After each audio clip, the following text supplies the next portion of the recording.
So David and I are working on Mum's tank. She was out. David and I have found a nice spot for it next to our goldfish tank. They're hanging out behind us. David's got a bunch of supplies, so we're going to get on with this. And David's waving in the background there. He's anxious to get started on this project. All right, let's get going.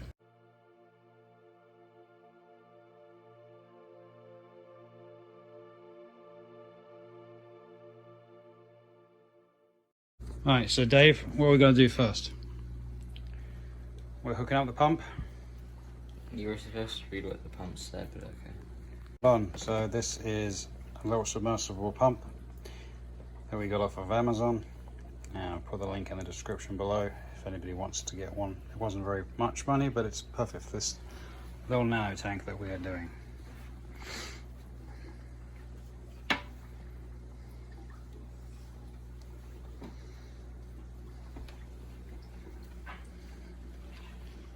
So you're installing it on that side.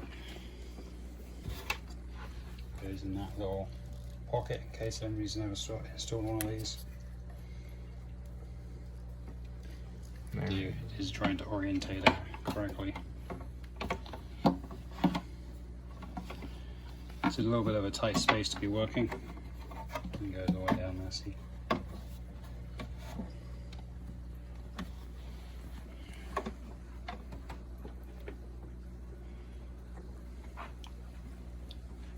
So what's it, suck water in from this side, Dave? Yeah. And then the water goes through these bays in the back and then into this one, gets picked up by the pump and then returned to the tank there. Yeah. Awesome. What's that? A flow and dust adjuster? It's a, what do you call it? Or A just baffle. A baffle. Okay, awesome. What's the next step? Seeing how many pieces of wood we can fit in here. So what kind of wood do we got here, Dave? This You've got is some a different piece really cool of, is it? Not manzanita. The piece that you just stepped on. This is manzanita wood. Okay. And this is Milani wood. Oh, they are really cool. And this is spider wood. Not all of those are going to fit in that tank. Yes, I know. See. Captain Obvious. Thank you. I appreciate that. So what inhabitants are we putting in this tank, Dave? I don't know. Maybe they'll just have to wait till part 2 to find out. We're not going to be one part. You think it's going to be a 2-part video? It depends on when you post it. I like that. Nah, girl, if you like it, I'm starting to say it. He's putting the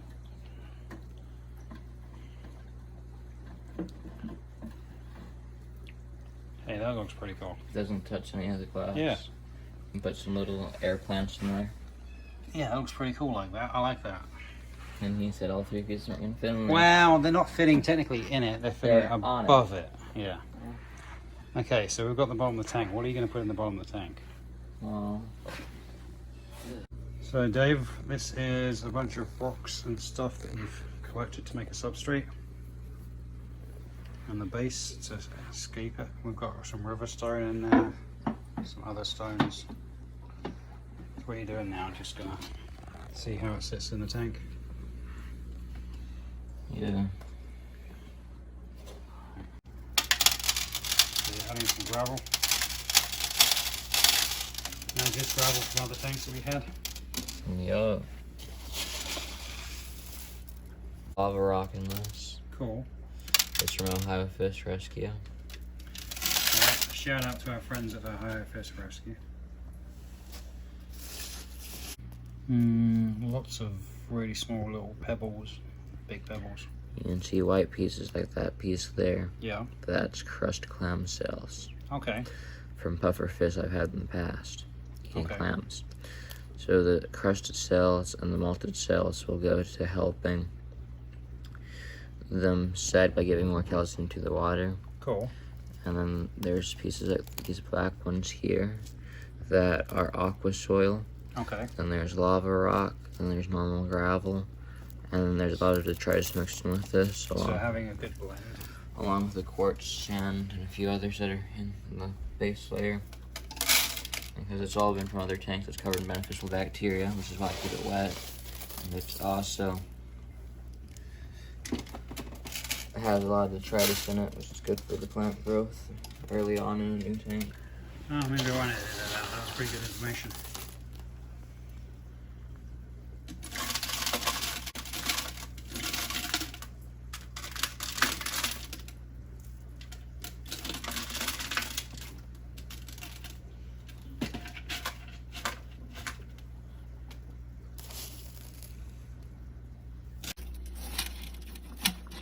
You know, that looked like way more gravel than we needed, but now you're putting it in this tank, it doesn't look like that much.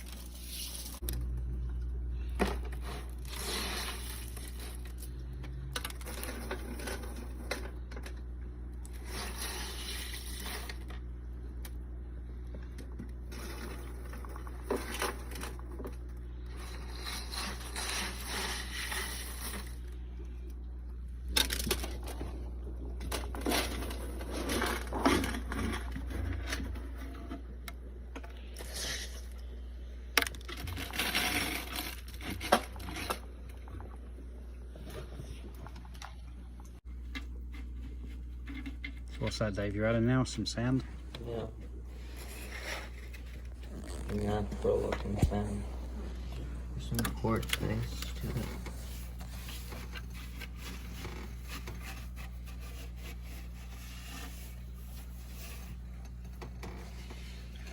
Gives it like a beach effect.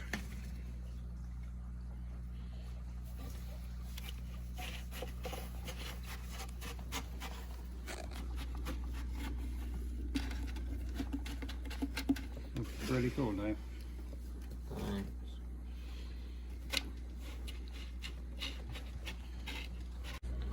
So there you go, you got the sand you put in the front part of the tank. And then he's randomly dropping rocks in there because David likes the randomness versus just physically placing them.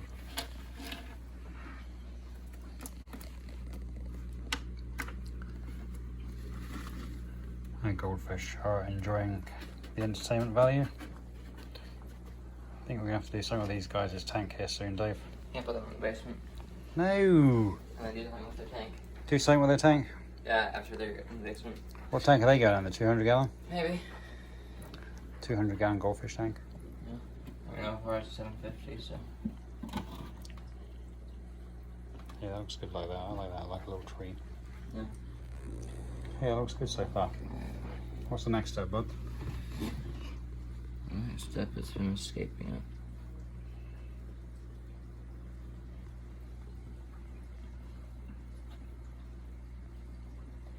it. Putting some sand inside the bottom of this tree part. Yeah, it was missing something. I think. Here it needs a shiny pebble in there. A little bit of detail There you go. in there. I like the cool.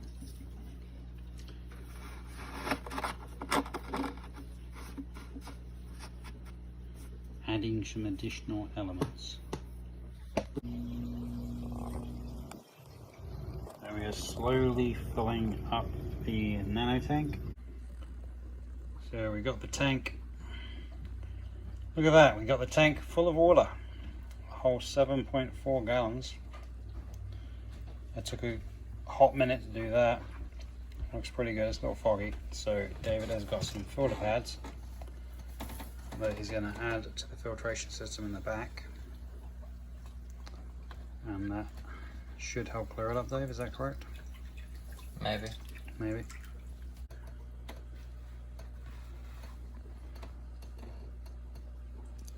Look nice when it's cleared up. So this is the